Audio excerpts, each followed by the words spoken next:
I would like to ask Mr. Kutz, how many people have been referred for prosecution from GAO as a result of investigation? Well, we sent the 10 last year to the IG, and they got a declination. And how many have been initiated independently from that investigation by SBA? For suspension and debarment, none, we understand. Thank you. Ms. Clark.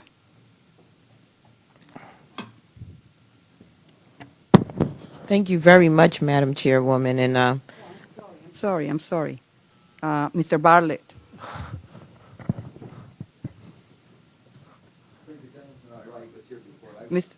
Mr. Thompson? Okay. Thank you, Madam Chairman. And thank you, Ranking Member Graves, for holding this important hearing today in terms of oversight of the SBA and its programs. You know, we've been tasked with ensuring that the small business of America, our national economic engine, receive a fair proportion of federal procurement programs in order to purchase goods and services that keep government and military in day-to-day operations. And certainly now more than ever during this time of fiscal constraints, we as a committee need to be vigilant of the taxpayers' dollars that fuel the SBA procurement programs. With that said, we must be equally concerned with the proper oversight is in place for the additional stimulus funds that are leaving the Treasury. And also we need to make sure that these funds are used in a way that will benefit the small business operators and are done in a timely manner. We need to ensure that small businesses are actually the recipients of the funding designated for small businesses. I'm alarmed, as my colleagues have indicated, to learn the SBA does not check to make sure a business actually qualifies for status as a hub zone firm. In turn, this keeps contract officers from having the tools to verify the contractor's status.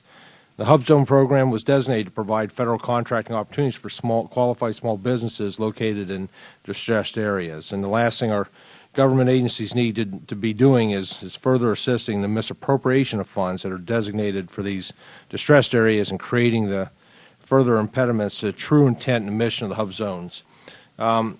So with that said, Mr. Harrison, simple question to start with. Why only 1.8 visits per month? Why only 7? What were the barriers? What was the decision making that when this was obviously a recommendation that come from this committee previously? Yeah, it's just a matter of implementing the process and identifying the resources to complete the task. And what resources were missing to be able to fulfill more? What we're doing is we're as a plan of action, we're engaging our field staff to help us to actually conduct field visits. The review process of the application actually takes place in our headquarters location here in Washington, D.C. And obviously, most of these firms are located out among the states where our field offices are located. And so basically what we're using is our field staff to actually go out and conduct site visits for us. And you will see an increase in those site visits, a substantial increase.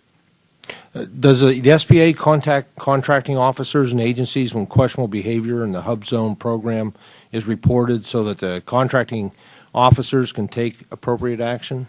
We would only contact a contracting officer if in the event there was in fact a formal action taken. If the firm were to be debarred or suspended, then the contracting community would be put on notice. Conversely, if a contracting officer were to become aware of some fraudulent activity, particularly in respect to the failure to comply with the 50% subcontracting limitation requirements, then we would expect that they would contact us to notify us that a firm was not in fact complying with that particular requirement. And we would certainly hope that they would do that.